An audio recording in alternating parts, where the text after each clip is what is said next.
What's going on, Fantasy Alarm family? Justin Fensterman here with a Fantasy Football Stock Watch report for all of you. As we head towards Week 7 of the Fantasy Football season, let's talk trendy players, some on the rise and some who are falling when it comes to production potential in fantasy football. Let's get after it.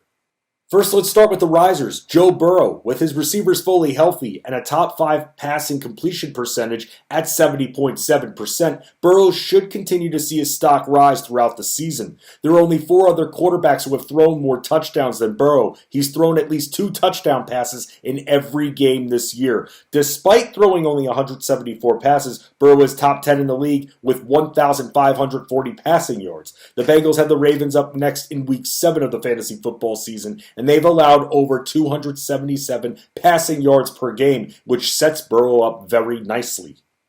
Up next on the rise, Antonio Brown. Over the last 3 weeks, Brown has received a bit more of a target share, and even though he's behind both Chris Godwin and Mike Evans in total targets, he's not that far behind in receptions, and he has just as many touchdowns as Evans. He has more scores than Godwin with 4 touchdown receptions. Brown saw a 31% target share against the Eagles, while Godwin saw a 12% and Evans saw only 10% of the target share. Brown has received more targets than Godwin in the Buccaneers' last 4 games, and Brown has only played in 3 of those games. Tom Brady has more pass attempts and passing yards than any other quarterback in the NFL, and he'll continue to throw even with a lead.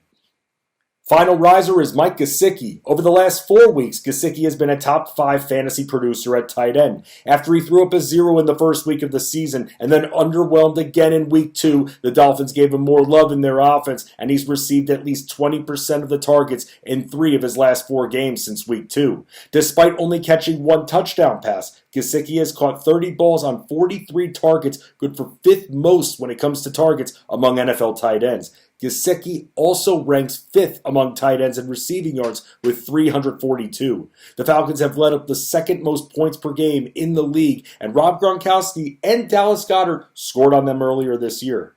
First faller, we're going to bring up Tyler Boyd. It's clear that Jamar Chase is the prioritized wide receiver in Cincinnati, but now that T. Higgins is back on the field, we've seen him receive more of the target share than Boyd in the Bengals' last 2 matchups. Unfortunately, the Bengals receivers haven't been targeted much in the red zone this year. Besides Chase and Higgins, C.J. Uzomah has more touchdown receptions than Boyd. In his last 2 games, Boyd has 5 catches for 31 yards collectively. While the matchup on paper is good for the Bengals with the Ravens' defensive struggles in the air, it's not going to be good for Boyd if he once again gets 13 or 10% of the targets as he's received over the last 2 weeks.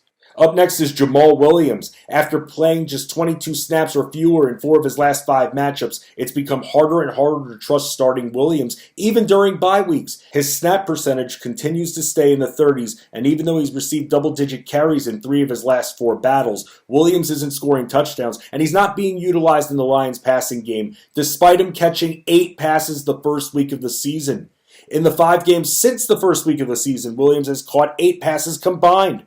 DeAndre Swift, besides being utilized heavily in the Lions' passing attack, has also run in touchdowns in both of his last 2 games. Final faller is Tyler Lockett. This isn't all on Lockett because Russell Wilson is hurt. From the way it looks thus far as the Seahawks continue to roll with Geno Smith, Smith had an easier time hooking up with DK Metcalf than Lockett in the Seahawks' last game. Both were targeted 7 times during Week 6, and Metcalf caught 6 of his targets, while Lockett caught just 2. Since the 3rd week of the season, Lockett has eclipsed 10 points in full PPR just once. He's had 3 games in which he was targeted just 5 times. Lockett is a very shaky wide receiver too at this point until Wilson is back in action. Lockett hasn't scored a touchdown or caught more than 5 passes since Week 2 of the fantasy football season.